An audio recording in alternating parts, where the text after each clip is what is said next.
এত পরিমাণে ঘোরাঘুরি করি, তারপরও যেন ঘুরতে ঘুরতেই জীবনটা পার করতে ইচ্ছে হয়। আসসালামু আলাইকুম এভরিওয়ান, কেমন আছেন সবাই? আশা করছি সবাই ভালো আছেন। আমিও অনেক ভালো আছি। আজকে কিন্তু আমরা একটা অনেক সুন্দর রিসোর্টে ঘুরতে যাব। যেই রিসোর্টটা হচ্ছে যারা ঢাকার আশেপাশে থাকেন, সাভার, ধামরাই, তারপর হচ্ছে ঢাকার মধ্যে আর কি যারা থাকেন তারা যেতে পারবেন খুব ইজিলি। আর এখানে কিন্তু অনেক সুন্দর সুন্দর প্লেস, যেখানে অনেক অনেক ছবি, তারপরে ভিডিও, এগুলো আপনারা শ্যুট করতে পারবেন। আর হচ্ছে বাচ্চাদের প্লেগ্রাউন্ড আছে অনেক সুন্দর, এখানে সুইমিং পুলও আছে। তো আমি ভিডিওর মাঝখানে সবকিছু বলে দিব যে আমরা কোথায় এক্স্যাক্টলি গিয়েছি। তার জন্য আপনাদের সবার এই ভিডিওর ফুল ভিডিওটা দেখতে হবে, ঠিক আছে? আশা করছি আপনারা সবাই আমার ভিডিওটা দেখবেন আর আপনাদের সবার অনেক ভালো লাগবে। এই ভিডিওর মধ্যে আপনারা এটাও পাবেন যে এই রিসোর্টে ঢুকতে আপনাদের কত টাকা লাগবে আর কত টাকা আপনাদের খরচ হবে। ভিডিও শুরু হওয়ার আগেই আপনারা বুঝতে পেরে গেছেন যে এখানের প্লেসটা অনেক অনেক সুন্দর। আর এখানে গিয়ে আমরা অনেক অনেক ফটোশ্যুট করেছি। এই যে আমার ছোট্ট ছোট্ট কিড বাবুটা, একে নিয়ে কিন্তু আমার অনেক অনেক ভিডিও করেছি এখানে আর ছবি তুলেছি। আচ্ছা, যাই হোক, এখানে আমরা গিয়েছিলাম পল্লী বিদ্যুৎ থেকে। পল্লী বিদ্যুতে যারা আছেন সাভারে আশেপাশে তারা সবাই চিনেন। তো পল্লী বিদ্যুৎ থেকে আমরা রওনা করেছিলাম এই প্লেসটাতে যাওয়ার জন্য। আর এই প্লেসটার নাম হচ্ছে সোহাগপল্লী, ঠিক আছে? তো সোহাগপল্লীতে আপনারা কে কে গিয়েছেন আমি জানি না। যারা গিয়েছেন তারা আমাকে অবশ্যই অবশ্যই মতামত দিবেন যে এখানে গিয়ে আপনাদের কেমন লেগেছে। আর যারা যাননি তারা অবশ্যই অবশ্যই সেখানে ভিজিট করবেন আমার এই ভিডিওটা দেখার পর। তো আমরা অটো থেকে নেমে তারপর কিন্তু বাসে চড়ে গেছি। আর হচ্ছে অনেক অনেক ফুটেজ নিচ্ছিলাম যে আপনারা যেন রাস্তাটা চেনেন। তো আমরা যখন যাচ্ছিলাম তখন হচ্ছে সবাই একটা বাসে উঠেছি, সে বাসটা খুব খালি ছিল। মানে আমরা যে যার মতো করে যেখানে সেখানে ছড়িয়ে ছিটিয়ে বসেছিলাম, তার জন্য কিন্তু একসাথে ভিডিও করতে পারি নাই। সোহাগপল্লী যাওয়ার জন্য আপনারা চান্দুরার গাড়িতে উঠবেন, এখানে অ্যাভেলেবেল বাস আছে। তারপরে এই এক্স্যাক্টলি এই যে সোহাগপল্লী লেখা এই জায়গাটাতে আসবেন। এই জায়গাটাতে আসার পরে আপনারা রিক্সা বা অটোতে করে একদম সোহাগপল্লীর ভিতরে যেতে পারবেন। তো সোহাগপল্লীতে যখন আমরা যাচ্ছিলাম তখন এটার ভেতরে যে রাস্তা, এগুলো এত এত জোস লাগতেছিল। কারণ কি, এর ভেতরে পুরাই মনে হচ্ছিল কি আমরা কক্সবাজার চলে আসছি। এখানে অনেক বড় বড় শালবন, বনের মতো দেখা যাচ্ছিল। আর আশেপাশের ভিউটা এত জোস লাগতেছিল। আমরা কিন্তু একটা রিক্সাতে করে উপরে নিচে করে বসে যাচ্ছিলাম, কারণ আমরা মানুষই ছিলাম খুব কম। তো আলাদা আলাদা রিক্সা নিলে বা গাড়ি নিলে কিন্তু অনেক বেশি ভাড়া হয়ে যায়। তার জন্য আমরা ভেবেছি একটা রিক্সাতে করেই চলে যাব সবাই একসাথে। তো আমি আর আমার বোনের মেয়ে কিন্তু বসেছিলাম উপরে। আমাদের কিন্তু অবস্থা খারাপ হয়ে গেছিল, কারণ তখন রাস্তা অনেক বেশি পচা ছিল, আর আই মিন অনেক নষ্ট ছিল। তো এখানে আমি কিছু মাটির ঘর দেখেছিলাম।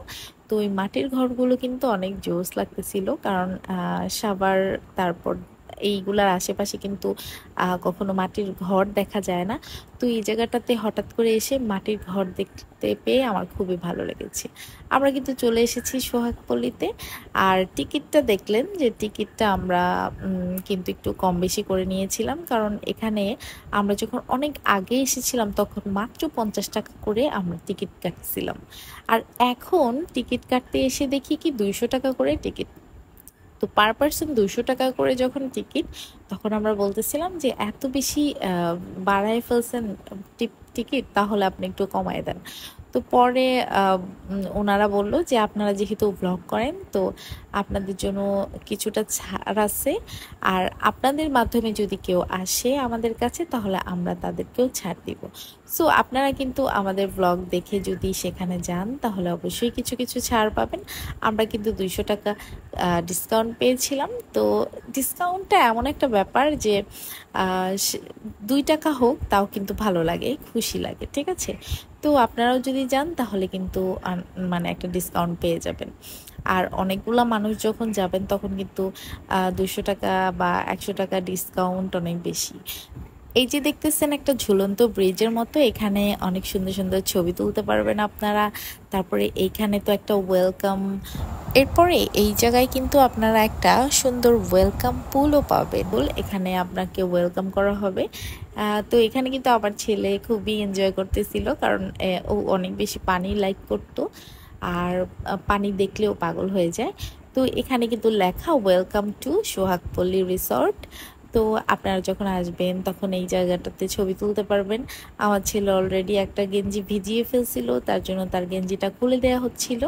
আর আমি কিন্তু এই জায়গাটাতে এত এত ছবি তুলেছি, অনেক বেশি ভালো লেগেছিল, কারণ এই জায়গাটা ছিল সোহাগপল্লীতে ঢোকার একটু পরেই একটা সুন্দর ট্রি। এই ট্রিটার নিচে এত সুন্দরভাবে কার্পেট বিছানো ছিল, মনে হচ্ছিল ন্যাচারাল। আসলে কিন্তু এটা ন্যাচারাল না, এটা একটা কার্পেট ছিল। তো এই পাশে ছিল হচ্ছে একদমই একটা সুন্দর ঝর্ণা। এই জায়গাটাতে আমরা বসে বসে অনেকক্ষণ আড্ডা দিয়েছি অ্যান্ড অনেক সুন্দর সুন্দর ছবি তুলেছি। ছবিগুলো কিন্তু অনেক মারাত্মক হয়েছে। যারা যারা যাবেন তারা অবশ্যই সকাল সকাল চলে যাবেন, আর সকালে গিয়ে সারাদিন ওইখানে থাকবেন। আমার মতে হচ্ছে ওখানে গিয়ে আপনারা যদি লাঞ্চ করেন তাহলে আপনাদের অনেক ঠকা হবে, কারণ সেখানকার খাবার একটুও মজা না। তো আপনারা যদি পারেন তাহলে বাসা থেকে কিছু মেক করে তারপর নিয়ে যাবেন, যদিও ওইটার ভেতরে খেতে পারবেন না, কিন্তু আপনার বাহিরে খেতে পারবেন। এটার বাহিরেই অনেক সুন্দর প্লেস আছে, ওইখানে খেতে পারবেন। আর যদি চান যে না বাসা থেকে এত ঝামেলা করার দরকার নেই, তাহলে আপনারা এটার ভেতরেও লাঞ্চ করতে পারেন। বাট যদি কেউ টাকার অ্যামাউন্টের কথা চিন্তা করেন তাহলে এখানে গিয়ে খাবেন না প্লিজ। এটা হচ্ছে আপনাদের সাথে, মানে আপনাদের কাছে আমি বলে দিলাম। যদিও এটা টপ সিক্রেট, সবাই বলতে চায় না, বাট আমি চাই যে কারো লস যেন না হয়।